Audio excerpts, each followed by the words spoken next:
Well, everyone, Andy Serwich with Altaro Software here, coming to you from the expo floor at Microsoft Ignites. Now, I've got a real rock star here today. I've got Ben Armstrong here. How's it going, Ben? Great. Having a great time at the show and super happy to be in the warm weather.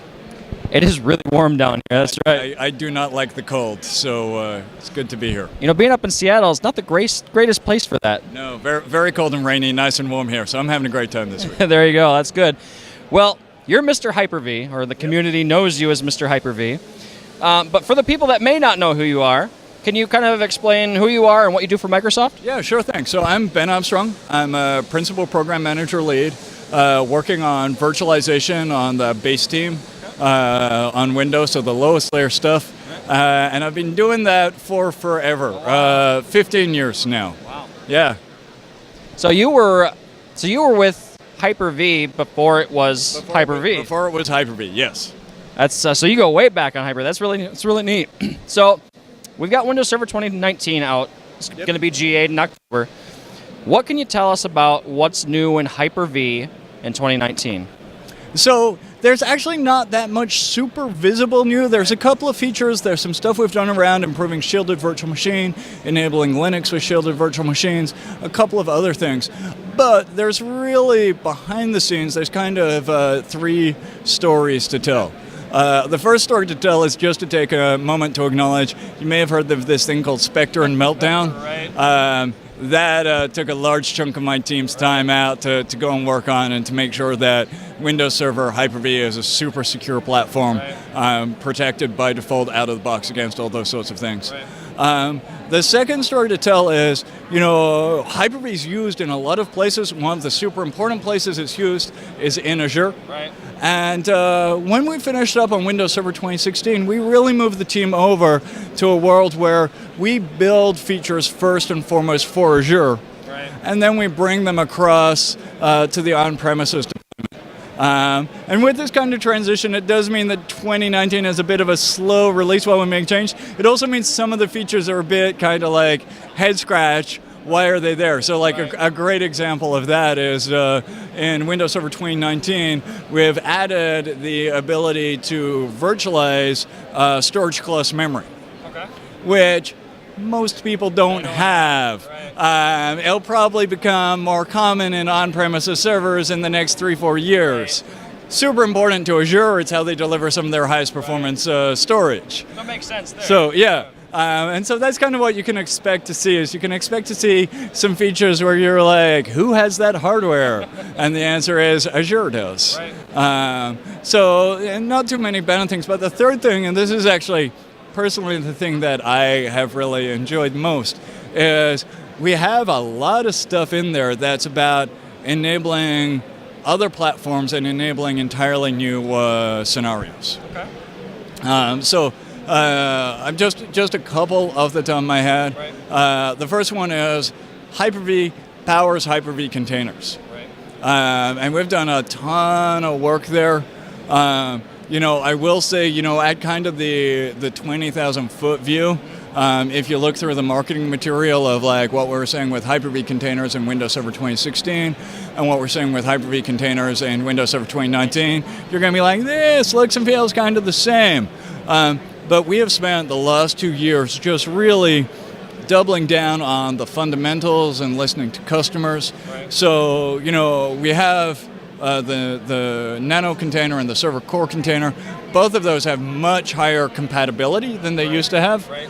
They both have much smaller footprint. Yeah, they've been shrunk quite a bit. Yeah, so, the 2016, the Server Core image was like 10 gig. Yeah, pretty large. 2019, it's 1.3. 2016, the Nano container image was like 1.5 gigs. 2019 is like 100 meg. Right. So that's really cool. We've also been just like continuing to refine and performance tune and get the startup time and the memory usage down and down and down. Right. I was playing with one of my systems the other day, and I'm not talking Windows Server container here, I'm talking Hyper-V with a full VM isolation. Right. Starting a Hyper-V Nano server container on one of my servers under 3 seconds. 3 seconds. Under. It was like 2.8, which is awesome.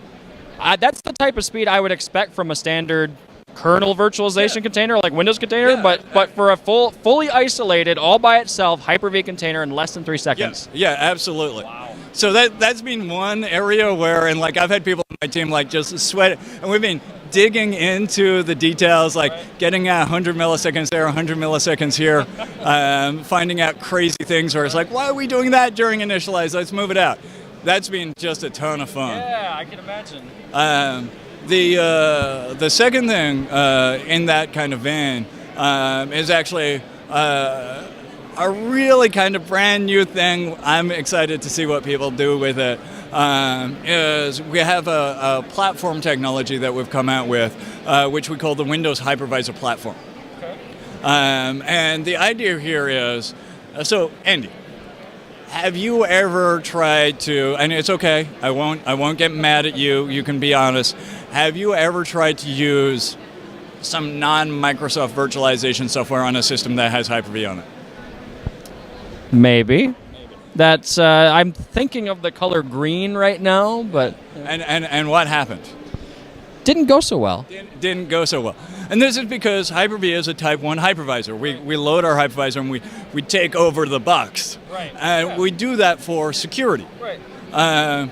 But what we've actually been working on is we've been working on providing a set of APIs so that these other virtualization solutions can actually use the Hyper-V hypervisor. That's really interesting because I could see that being useful in, test dev scenarios. Yep.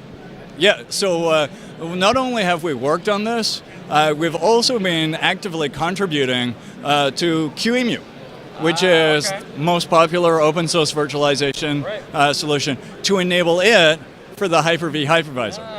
So these are really cool. Right now today, you can install either latest Windows 10 or Windows Server 2019.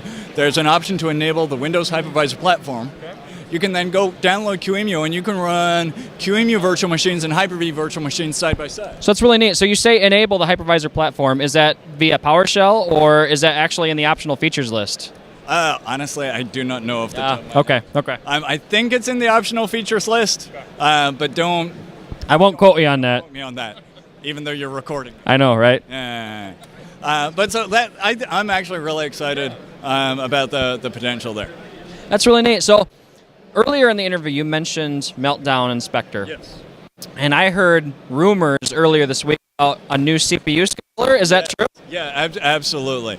Let's go deep and geek out a bit here. That works for me. So Hyper-V is always one of the things the Hyper-V hypervisor does is it schedules virtual machine virtual processors on physical processors. Right. And it uses a technique that we refer to as the classic scheduler. Now, fortunately, and this is completely chance, that scheduler was designed in a way that was actually very resilient to Spectre and Meltdown. And that scheduler was designed first and foremost to try and ensure fair share on the CPU. Right. And it's served us really well. Now, what we've been working on recently is we've been working with Intel and we've been working with security researchers, and what we're seeing is that there is a class of attacks that are coming out that are specifically targeted at attacks between hyperthreads on the same core. Right. And our classic scheduler does not do a good job of defending against those. So, back when you made it, who knew that would be a thing, right? Exactly. So in Windows Server 2019, we have a new type of scheduler, which is called the core scheduler. Okay. And what the core scheduler does is if you have a virtual machine with multiple virtual processors and you have a physical box that has hyperthreading, we make sure that the virtual processors are scheduled on the same core, hence the name. Right. Right. So we default to the core scheduler. We do recommend it for security. Okay. However, we do allow you to change the scheduler type. Okay. And we do that. We're doing that primarily for two reasons. The first reason is we've been testing and refining the classic scheduler for 10 years. Long time, the yeah. core scheduler is brand spanking new. Right. We cannot rule out that maybe there's going to be a situation where... Makes sense. I mean, it's early days for it yet. Yeah.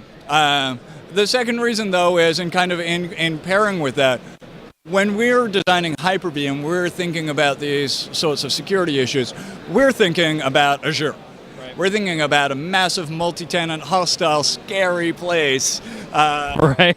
where we need to protect against all this stuff. But we know, talking to our customers, that we have a lot of on-premises customers where all they're running is a bunch of their own workload, and there is no trust issue.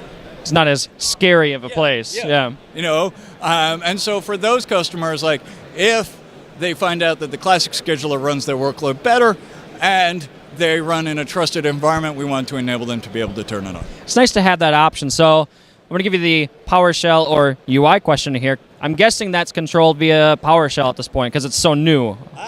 So, how you control this, there are two ways. The first one is it is actually a flag on BCD edit. Oh, okay. So you can go and set BCD edit. If you actually just go to the web and do a search for Hyper-V Core Scheduler, we have a great document up. Super proud of my team for getting the documentation up really fast.